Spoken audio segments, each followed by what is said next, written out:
Meu nome é Dorothy Mendes. Tenho 29 anos e durante a maior parte dos meus 20 anos acreditei que o amor era simples, não fácil, mas simples.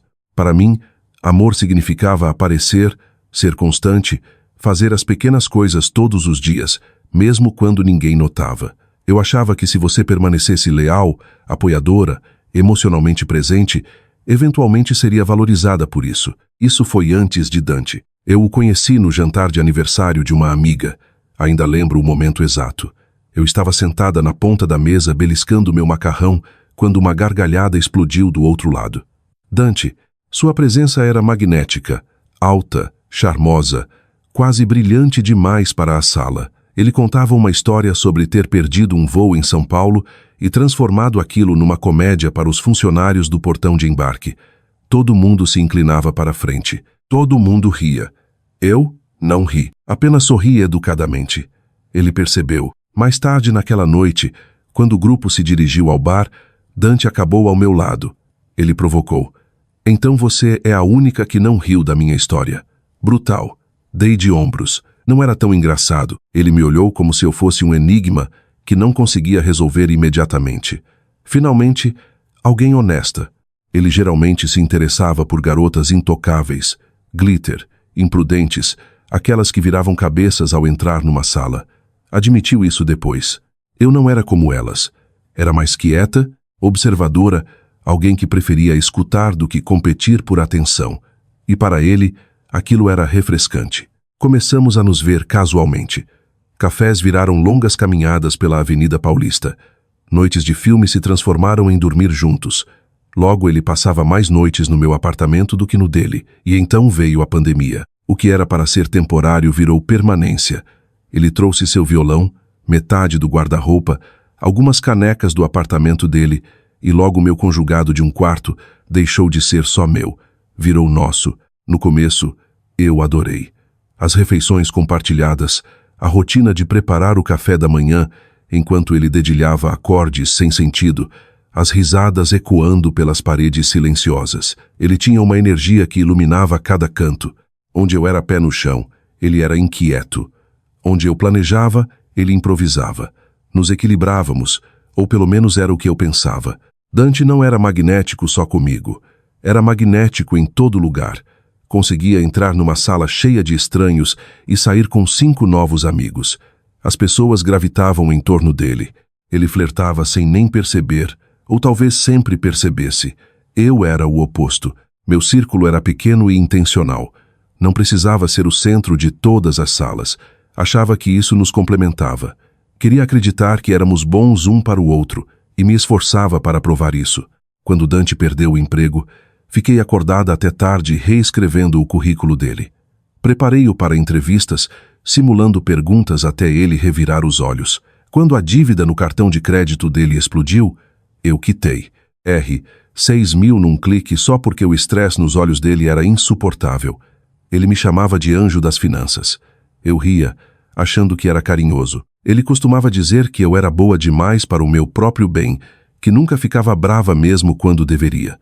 Na época, eu usava isso como um distintivo de honra. Achava que significava maturidade, controle. Olhando para trás, significava outra coisa. Ele não me levava a sério. O primeiro sinal vermelho foi a Raquel.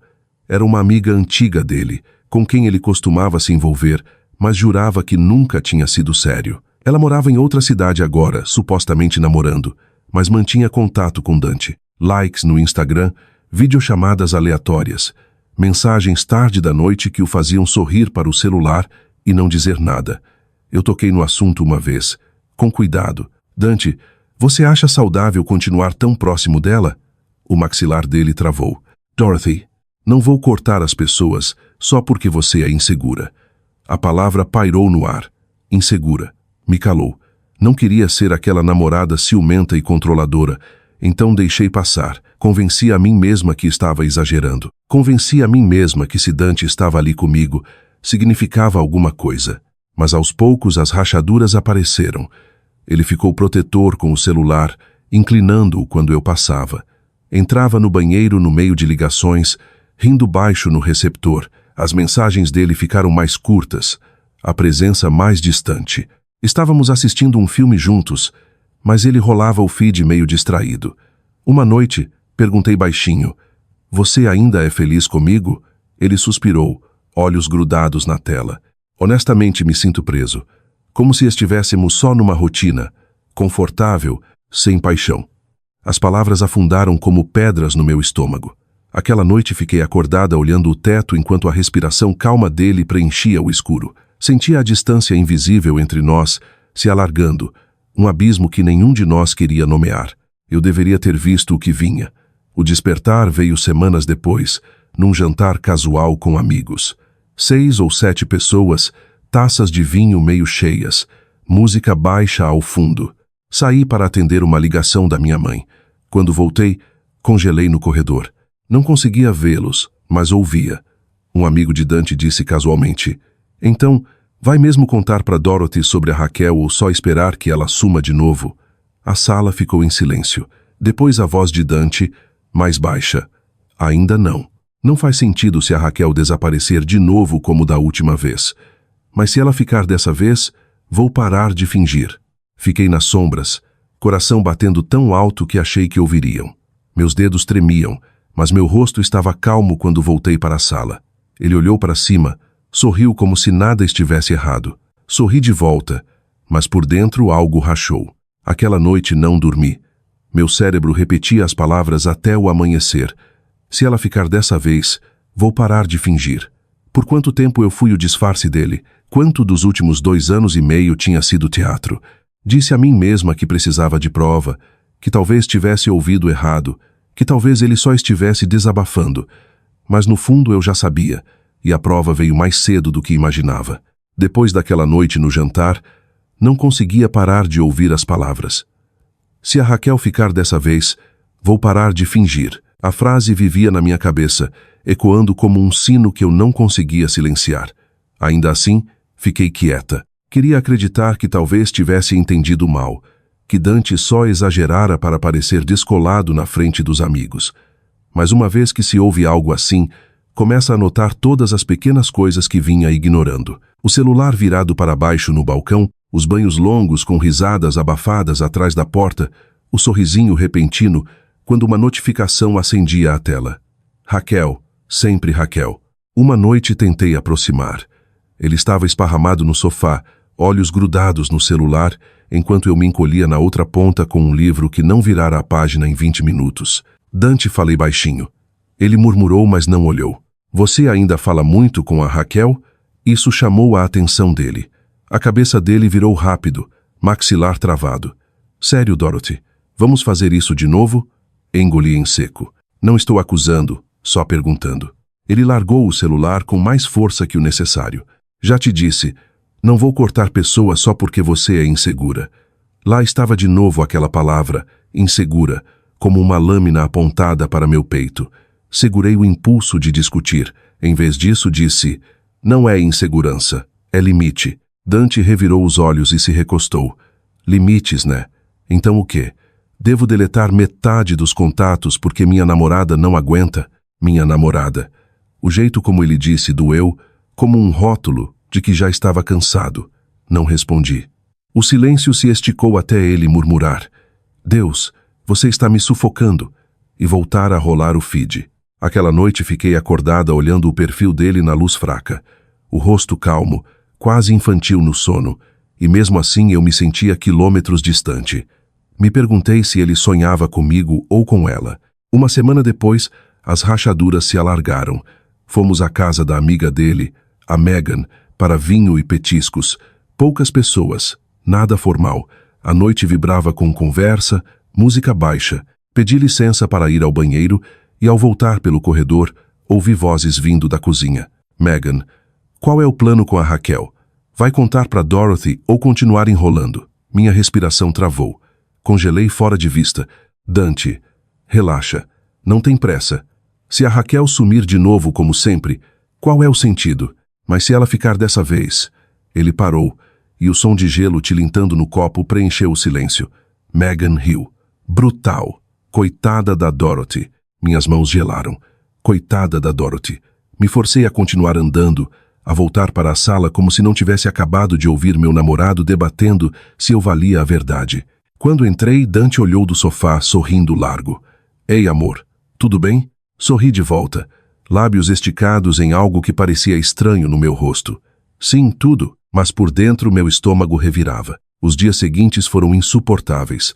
Cada risada que ele abafava no celular, cada notificação que limpava rápido demais, cada mensagem vaga de só amiga, tudo parecia confirmação. Tentei confrontá-lo mais uma vez, com cuidado. Estávamos cozinhando o jantar, macarrão, o favorito dele. O vapor embaçava a janela e ele cantarolava quando eu disse: Dante, sinto que você está em outro lugar ultimamente. Ele parou de mexer. Em outro lugar? Como se estivesse distraído. Como se sua cabeça não estivesse aqui comigo. Os lábios dele se apertaram. Talvez porque não esteja. Pisquei. O que isso significa? Ele suspirou, largou a colher no balcão e se encostou. Olha, Dorothy, estamos nessa rotina.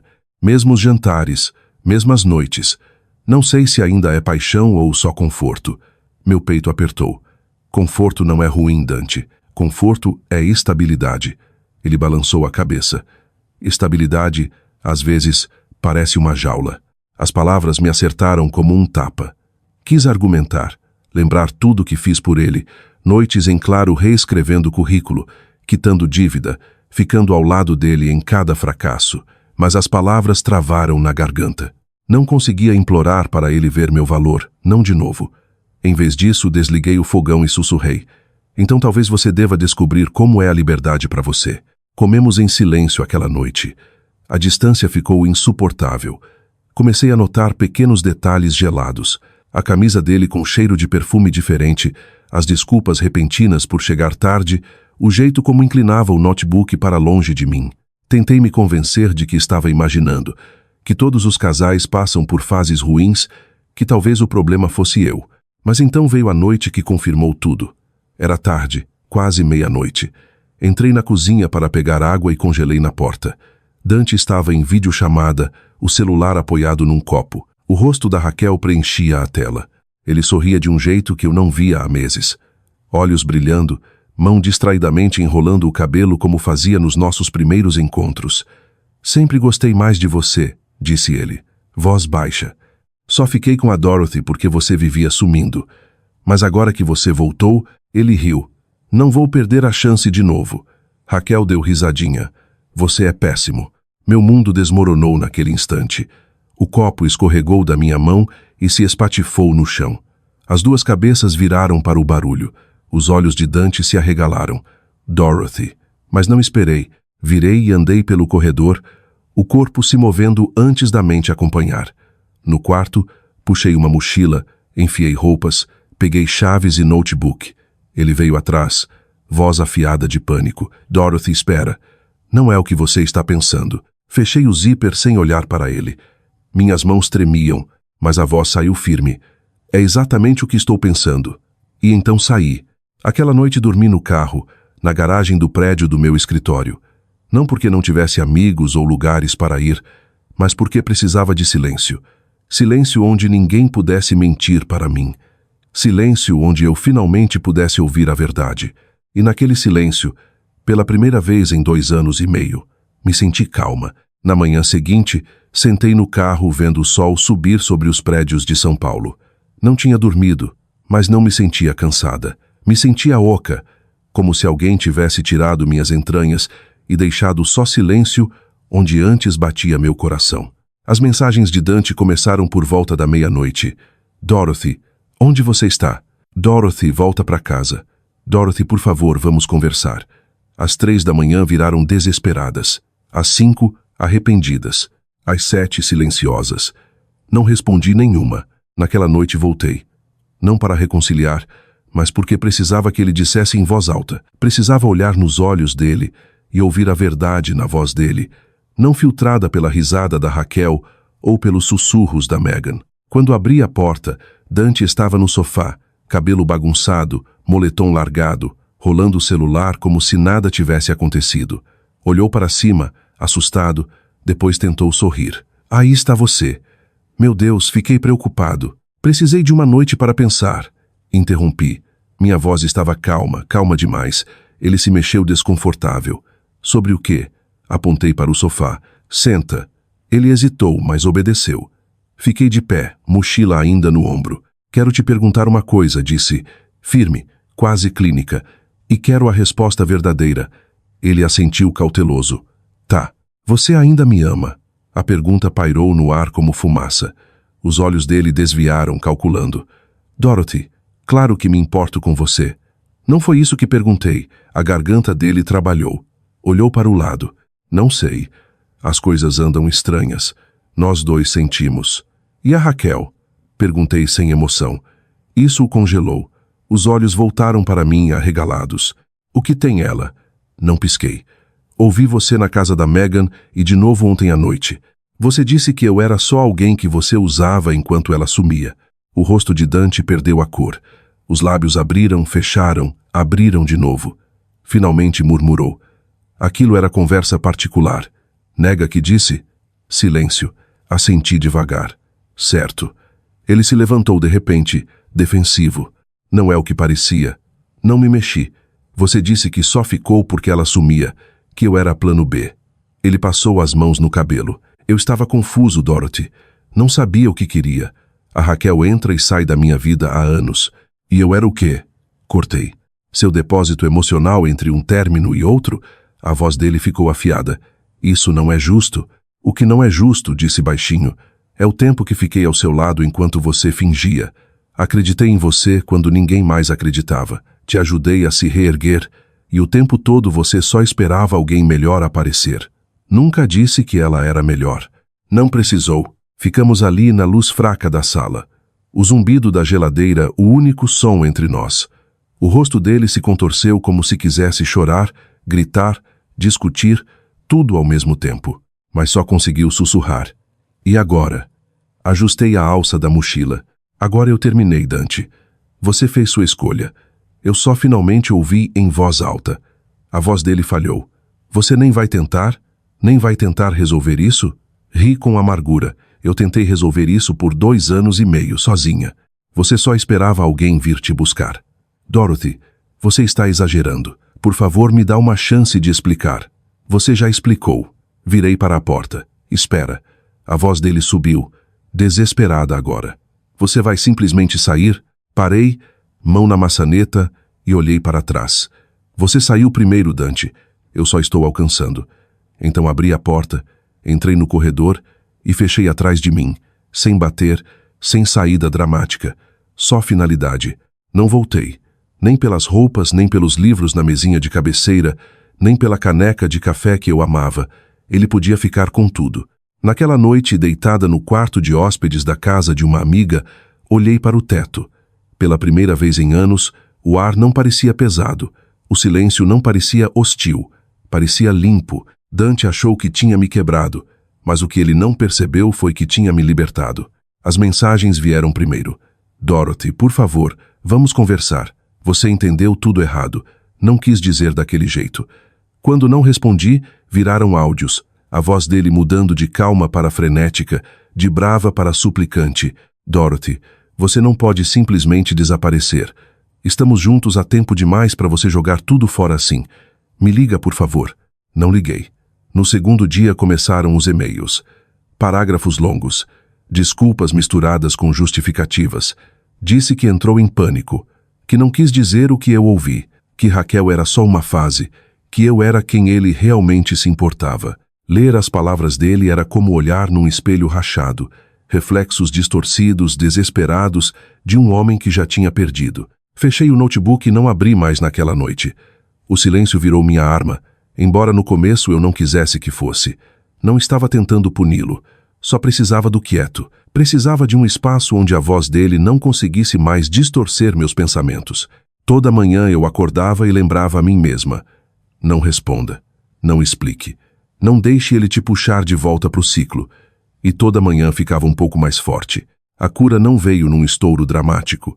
Veio devagar, disfarçada de pequenas escolhas.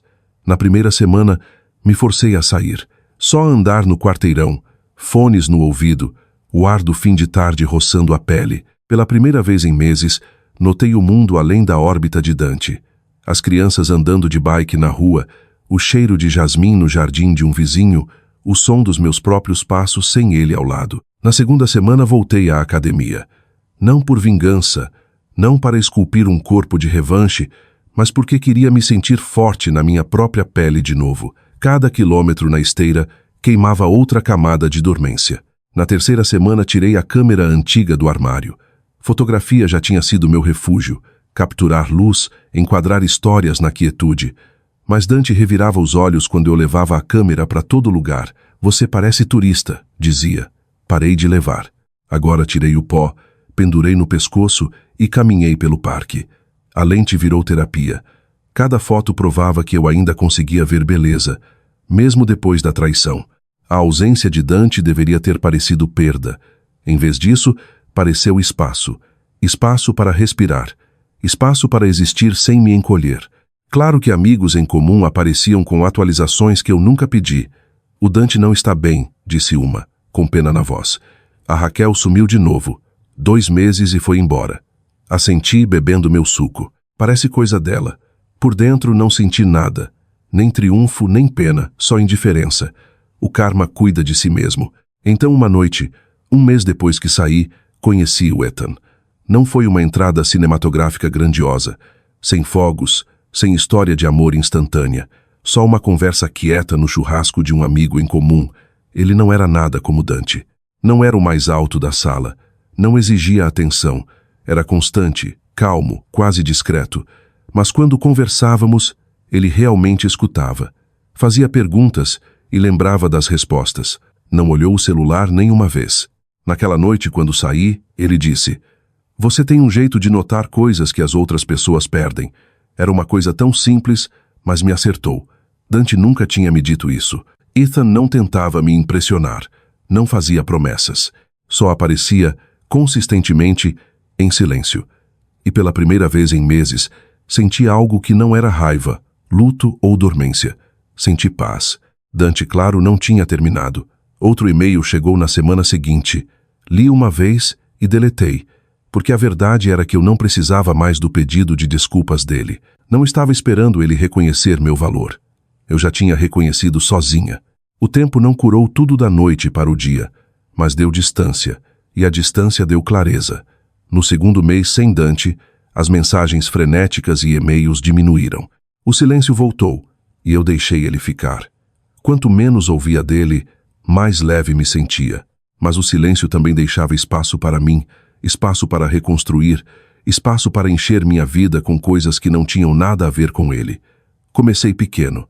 Os fins de semana viraram meu santuário. Sábados de manhã, amarrava o tênis e ia trilhar. Tinha algo na terra sob os sapatos, a dor nas panturrilhas, o jeito como o sol atravessava as árvores. Me lembrava que eu ainda estava viva, que conseguia me carregar para algum lugar novo, um passo de cada vez. Às tardes, tirava as tintas antigas, telas encostadas nas paredes do meu pequeno apartamento, salpicadas de cores que não tocava há anos. Dante nunca gostou do cheiro de acrílico, dizia que dava dor de cabeça. Então parei de pintar. Agora pintava em silêncio, deixando o pincel se mover como quisesse. O resultado não importava. O que importava era que cada traço era meu. As noites eram as mais difíceis. Era quando as memórias entravam, sussurrando e se... Mas até aquelas noites ficaram mais fáceis, quando me permiti sonhar com algo além de Dante, com alguém que me visse sem precisar que eu me encolhesse, esperasse, implorasse por uma fração de amor. Esse alguém acabou sendo o Ethan. Nossos caminhos continuaram se cruzando depois daquele churrasco. Um jantar de grupo aqui, uma noite de jogos com amigos em comum ali. No começo só falávamos de livros, de trabalho, de por que ele achava que gatos secretamente dominavam o mundo. Ele não era chamativo. Não contava histórias loucas para segurar os holofotes. Só escutava, realmente escutava, de um jeito que me fazia sentir vista em vez de examinada. Quando finalmente me convidou para um café, acrescentou, sem pressão, só 2 pessoas conversando. E pela primeira vez em anos, disse sim sem hesitar. Café virou caminhadas no parque. Caminhadas viraram conversas que iam até o amanhecer. Não havia jogos, não havia adivinhação sobre onde eu estava. Ethan deixou claro desde o início. Valorizava a honestidade. não drama. Contei pedaços do meu passado, com cuidado para não afogá-lo em detalhes. Ele não pressionou, não recuou. Só assentiu e disse: leve o tempo que precisar, não vou a lugar nenhum. Não foi um romance turbulento, foi constante, gentil, o tipo de amor que cresce em espaços quietos. E percebi como era exaustivo ter que provar meu valor para Dante o tempo todo, lutar por migalhas de atenção enquanto ele mantinha um olho em outra pessoa. Com Ethan, não precisava provar nada. Ser eu mesma já bastava. Enquanto isso, o desmoronar de Dante chegava até mim por sussurros.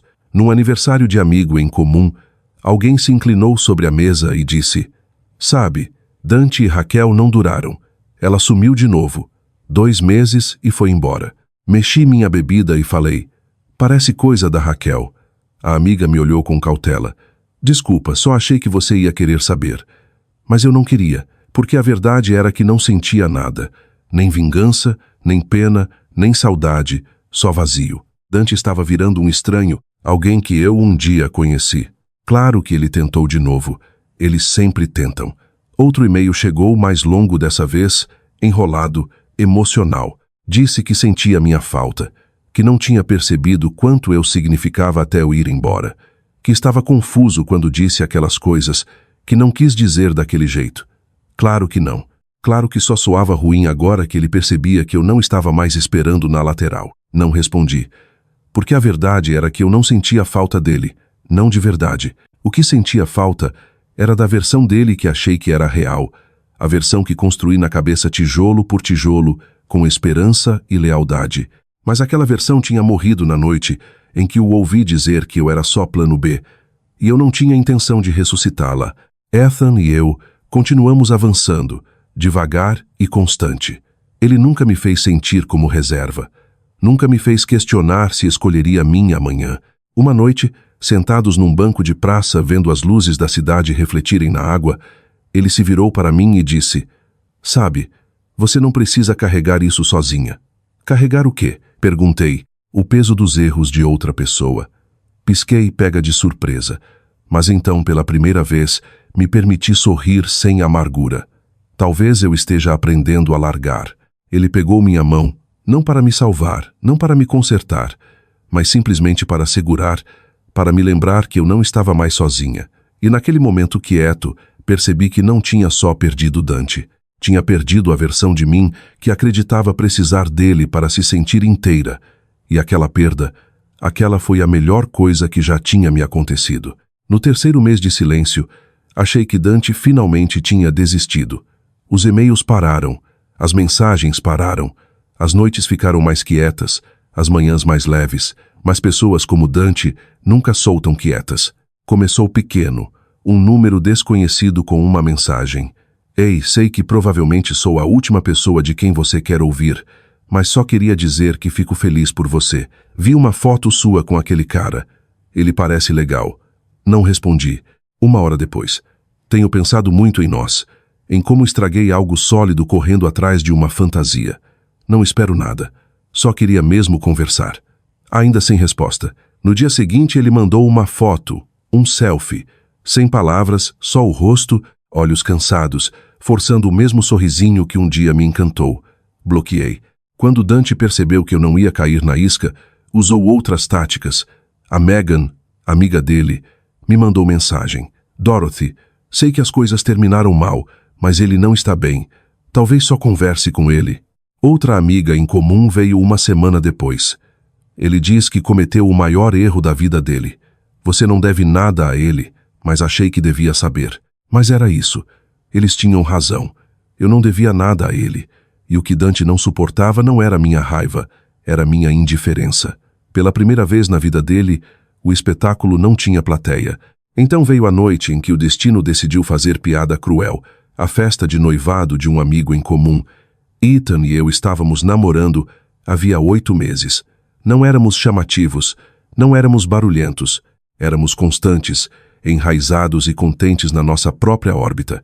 Entramos de mãos dadas, e por um momento esqueci que Dante poderia estar lá, até que o vi. Ele estava no bar, sozinho, tomando uma bebida, cabelo mais comprido, rosto mais magro, como alguém que não dormia direito.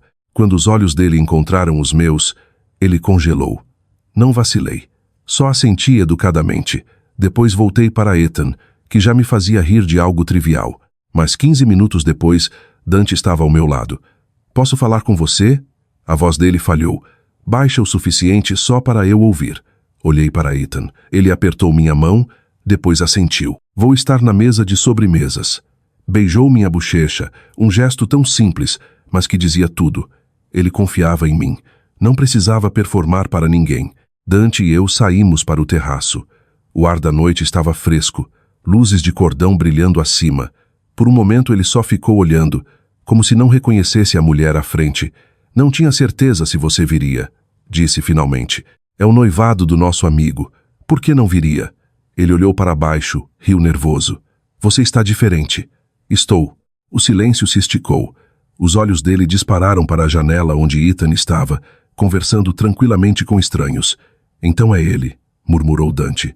É o Ethan, corrigi. Ele engoliu em seco. Acho que você viu tudo que mandei. Ou talvez não. Vi. Outro silêncio. Ele esfregou as palmas das mãos, inquieto como um menino pego na mentira. Dorothy, eu errei. Sei que parece pequeno comparado ao que fiz, mas só preciso que saiba que eu te amei. Só era imaturo demais para reconhecer. Estudei ele por um longo momento. Talvez. Ou talvez você só amasse o jeito como eu te fazia sentir, não a mim. Os olhos dele se arregalaram, magoados. Mudei, apressou-se. Estou em terapia. Estou tentando entender por que sabotei algo tão bom. Sei que não conserta o passado, mas precisava te dizer pessoalmente. Assenti devagar. Você uma vez disse para Megan que eu era seu plano B, que só tinha ficado comigo até a Raquel voltar. Lembra? O rosto dele se contorceu de arrependimento. Sei, e me arrependo de ter dito todo santo dia. Eu não. Ele piscou. Não? Não. Virei um pouco, olhando através do vidro para Ethan, que ria com um grupo calmo e enraizado de um jeito que Dante nunca foi, porque me ensinou a lição mais importante da minha vida. Nunca se contente com alguém que precisa te perder para te valorizar. Os lábios de Dante se abriram, mas nenhuma palavra saiu. Os ombros dele caíram. Ela parece legal, murmurou, acenando para Ethan. É, e é honesta. Não precisa de atenção de outros homens para se sentir valorizada. Não trata o amor como uma competição. Ele me olhou como se quisesse discutir, talvez implorar, mas só conseguiu um aceno pequeno e quebrado. Ajustei a jaqueta. Cuide-se, Dante. E com isso, virei, voltei para dentro e para o calor da sala onde Ethan esperava. Quando me viu, ele sorriu como se eu fosse a única pessoa ali, e pela primeira vez acreditei. Depois da festa de noivado, Dante nunca mais entrou em contato. Sem mais mensagens, sem e-mails desesperados, sem amigos em comum sondando por ele. Ele finalmente entendeu. Não tinha mais acesso a mim, nem ao meu tempo, nem à minha energia, nem ao amor que um dia dei tão livremente. E essa foi a verdadeira conclusão. As pessoas costumam achar que o fechamento vem de um pedido de desculpas, de ouvir a pessoa que te quebrou admitir que errou. Mas o fechamento verdadeiro é mais quieto. É quando você não precisa mais das palavras dela para dar sentido ao que aconteceu. Para mim, o fechamento veio em pequenos momentos comuns. Veio nas manhãs em que acordava sem peso no peito. Veio na calma do meu apartamento, onde agora morava paz em vez de suspeita. Veio nas risadas que Ethan e eu compartilhamos em manhãs de domingo com panquecas queimadas. A cura não foi barulhenta. Não parecia vingança. Parecia paz. 2 meses depois daquela festa, eu estava limpando uma gaveta velha quando encontrei. Um post-it antigo que Dante tinha escrito anos atrás. Uma coisinha boba dobrada no canto. A tinta borrada. Você é meu espaço seguro favorito. Nunca mude. Fiquei olhando um momento. Na época, eu me agarrava àquelas palavras como prova de que importava, de que era escolhida. Agora sorri uma vez, suavemente. Depois amassei e joguei no lixo, porque eu tinha mudado. Não era mais o espaço seguro de alguém, enquanto ele esperava por uma montanha-russa. Não era plano B de ninguém, ali só por via das dúvidas. Eu era meu próprio espaço seguro, e porque escolhi a mim primeiro, Ethan pôde me escolher também. Ethan e eu acabamos morando juntos. Um lugar modesto com mais plantas que móveis no começo. Brincávamos discutindo se o gato devia dormir na cama. Passávamos fins de semana pintando paredes e rindo de quadros tortos. Não era perfeito, não era conto de fadas, mas era real. E bastava. Às vezes amigos perguntam se ainda ouço falar do Dante. Não ouço. Um conhecido em comum uma vez mencionou que ele tinha voltado a morar com a mãe por um tempo, que trocou de emprego de novo, que estava mantendo o perfil baixo. Mas nada disso ficava na minha cabeça. Não odeio ele. Não desejo mal a ele. Simplesmente não me importo mais. Ele virou uma lição que superei. Um nome que um dia importou, agora só ruído de fundo, como uma música que você amou, mas não toca há anos. O que importa agora é a vida que construí depois dele. Uma noite, enquanto Ethan e eu sentávamos na varanda vendo o sol se pôr no horizonte, ele encostou a cabeça na minha e disse: "Que bom que nos encontramos." Sorri, não porque me sentia sortuda, mas porque finalmente entendi. Não o encontrei por acaso. Encontrei porque caminhei para longe da pessoa que nunca mereceu mim desde o começo. E nunca mais vou voltar.